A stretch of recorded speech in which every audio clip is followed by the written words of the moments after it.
Who would team up with Sasha Banks to take on Charlotte and Dana Brooke? Would the New Day show the Wyatt family the power of positivity? And who walked away from Battleground as WWE Champion? Well, get ready, guys and gals, because it's time for WGS-TV Reviews, WWE Battleground for 2016. Hey, YouTube, are you ready for your hot tag? Because if you are, it's definitely time to work. Hi, this is the incomparable Lance Moss from YouTube.com/LanceMossTV, and you're watching The Wrestle Gamer on WGS-TV.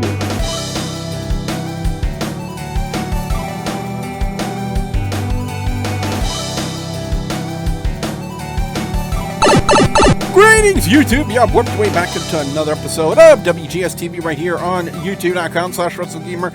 I'm your friendly neighborhood Wrestle Gamer. A couple of things I want to say first before we get to talking about WWE Battleground. First off, I want to thank everybody who joined us for that very impromptu scheduled hangout for Battleground. I know if I schedule those ahead of time, then more of y'all come, but I decided, last minute to do a Battleground hangout. I want to thank everybody who actually did show up in the chat room. Devontae Agerson, who was actually there off the top of my head. I'm trying to remember who else was there. Lewis Dog, I want to say hi to, and also I want to say hi and thank you very much to Lance's friend Will and his nephew from the guitar community who stopped by on the hangout and had a very interesting discussion about some of the dynamics into the wrestling industry and about how a certain person,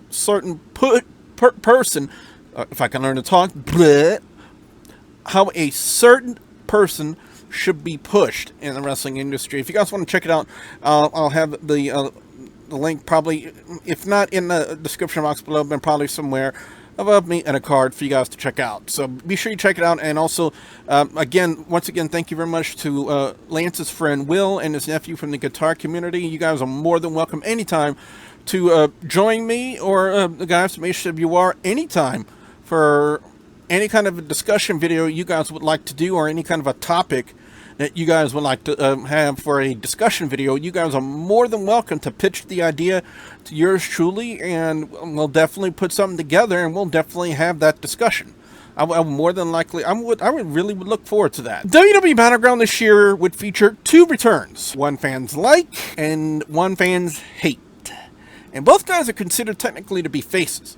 WWE also pulled a major curveball on Sasha Banks' mystery partner, which will not get an objection from your friendly neighborhood Wrestle Gamer. Now, a lot of hype was built into the triple threat match for the WWE Championship with all three former members of the Shield in the match, but the question is, would it live up to said hype? Let's talk about WWE Battleground.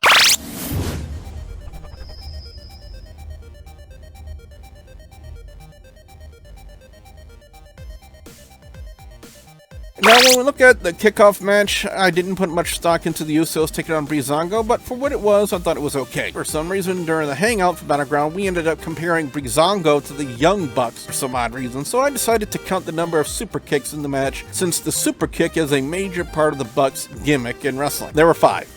Just 5 super kicks. The finish of the match was Tyler Breeze countering the Samoan Splash into a small package pin, giving Breezango the win. And my question to cap off this is, who did the Usos piss off backstage? I can't believe we actually saw Bayley as Sasha Banks' tag team partner in a match against Charlotte and Dana Brooke. That immediately piqued my interest in this match. I think it's about time we actually saw Bayley move up to the main roster, and I think a lot of fans have been waiting for this moment ever since WrestleMania. Bayley received a huge pop from the crowd when her hit, and the matchup itself was worked very well.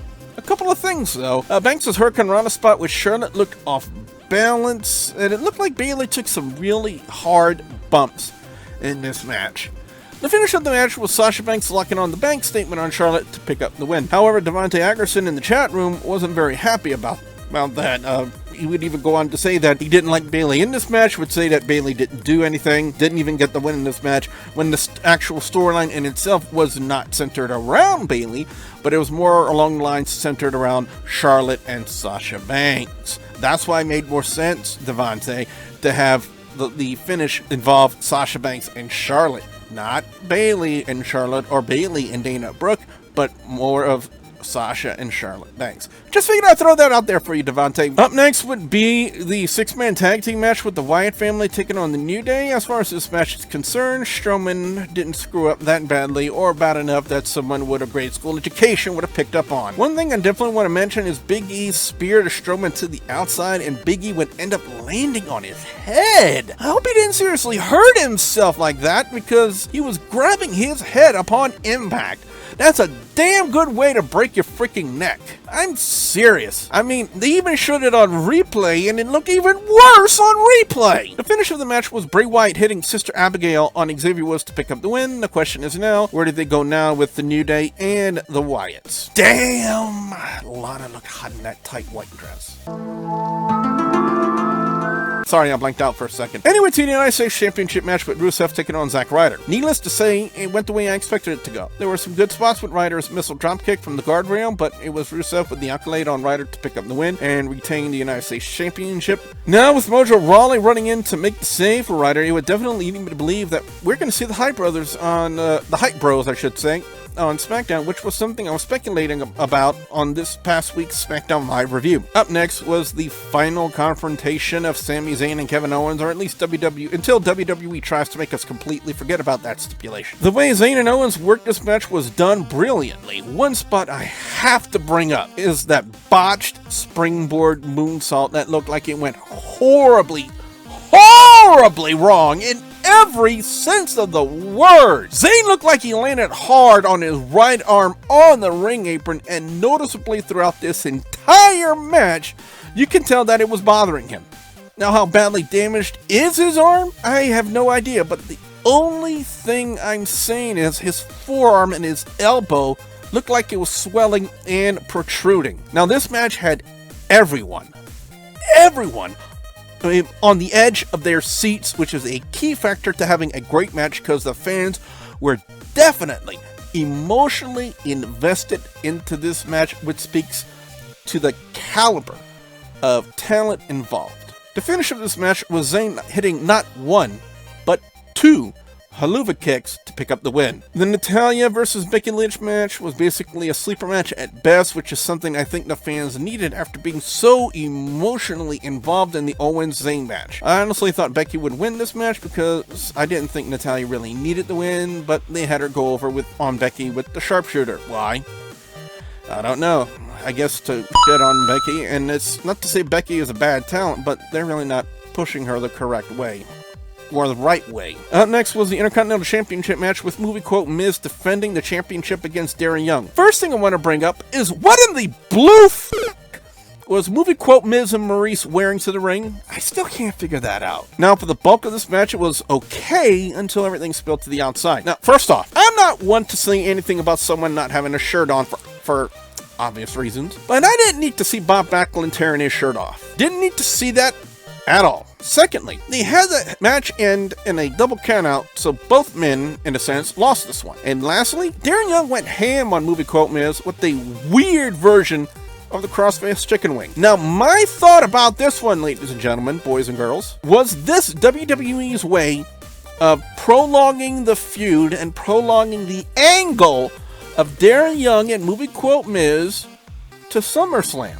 And will we see a title change at SummerSlam? It's definitely something to think about. The other 6-man tag team match was up next as John Cena teamed with Enzo and Big Cass to take on the Club. First off, Enzo is definitely gifted on the mic, because his promo was quite colorful to say the least. Overall, the match was really well done. A lot of great spots, to say the least, like Cena taking a spine buster onto the announce table, Enzo's leaping DDT to the floor on Carl Anderson, Big Cass's kick to AJ's face outside of the ring, and the finish of the match being Cena with a super attitude adjustment off the middle rope to Styles to pick up the win. I'm just a little disappointed we didn't get a surprise run in from Finn Balor in the advent of the Balor Club, because honestly, that would have been a perfect opportunity right then and there. Randy Orton would make his return after being gone for over 9 months, and would make said return on the highlight reel with Chris Jericho. Now, Y2J did his usual heel shtick on Orton, you know, like the gift of Jericho, Orton was actually quite animated during this segment, which is more like his former Legend Killer gimmick more than his Viper gimmick. the Viper gimmick was always been an ice-cold type of a gimmick. The RKO hashtag out of nowhere was teased so much during this segment that he even had it on his shirt. Now, a couple of things you definitely have to take into consideration during this segment is the fact that Randy Orton made a jab on Brock Lesnar about the steroids thing, because he said, one RKO to Viperville, no enhancements required. I do, however, like how Viperville was introduced by Orton during the segment, so if I know WWE Creative, like I know WWE Creative, look to hear Suplex City and Viperville reference to the moon until SummerSlam. And of course, it wouldn't be a perfect Randy Orton return unless he RKO'd someone, so Jericho got elected to that position. Now for the main event, the triple threat match for the WWE Championship featuring all three former members of The Shield as Dean Ambrose defended the WWE Championship against both Roman Reigns and Seth Rollins. First thing I would like to say is I still don't know how to classify Seth Rollins.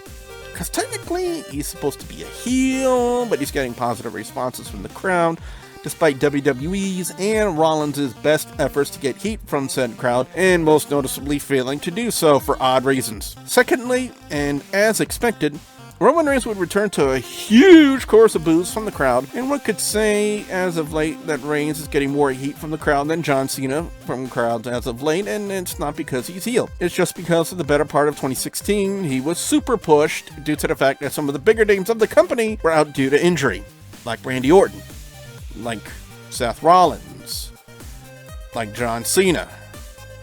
Now, am I gonna hate on Roman Reigns for being put in the spot that he was and perform to the best of his abilities? No. Again, I could care less what the majority of fans think. This is my commentary, my opinion.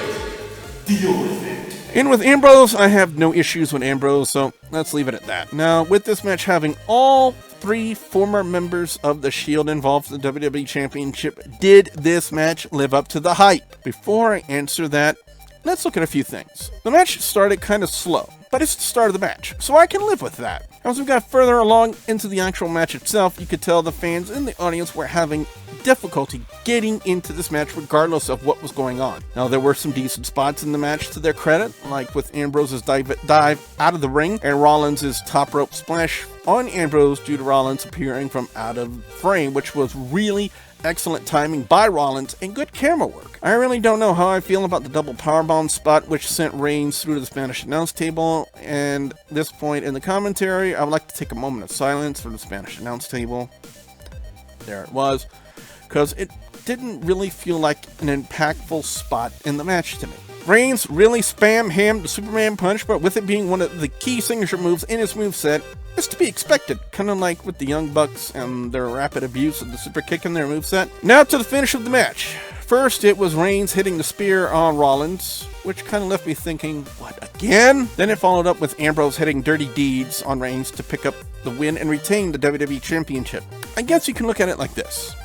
After Ambrose won the title back at Money in the Bank, there were rumors floating all over the interwebs that Ambrose's title reign was going to be short, so one could think that WWE kept the title on Ambrose to stick it to the rumor mongers out there, but the way I view it, both Rollins and Reigns don't need it right now, and Battleground, in my personal opinion, isn't a big enough show to have a meaningful title change on, especially with SummerSlam coming up next month, and SummerSlam is one of the big 4 pay-per-views in WWE.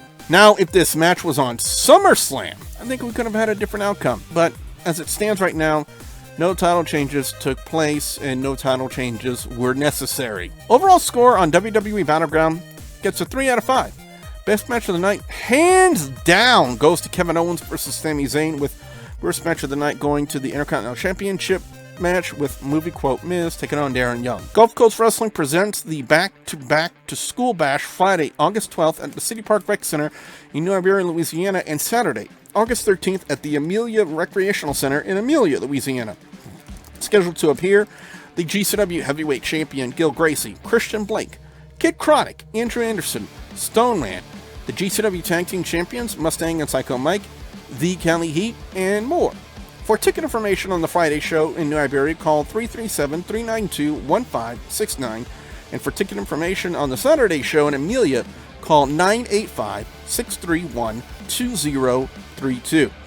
Also coming up on August 20th, Gulf Coast Wrestling presents the Mayor's Cup in memory of Mayor Tony Galata at the Copac Gym in Plaquemine, Louisiana, featuring special guest ECW legend The Sandman. For ticket information on that show, call 225-329-5816.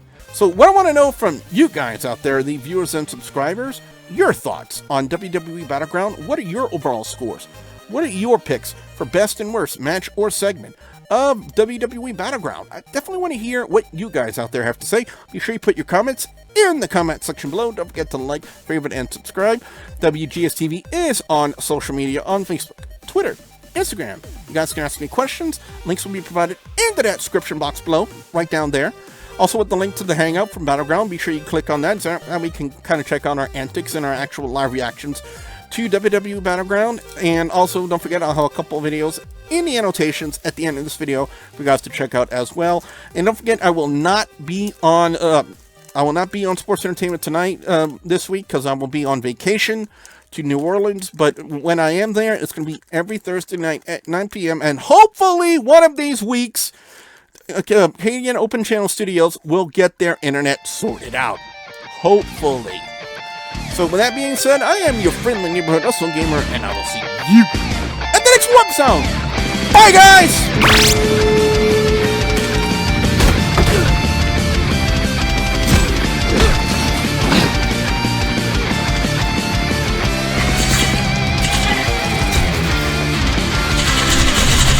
Alright, hold on. Let's freeze you and obliterate you.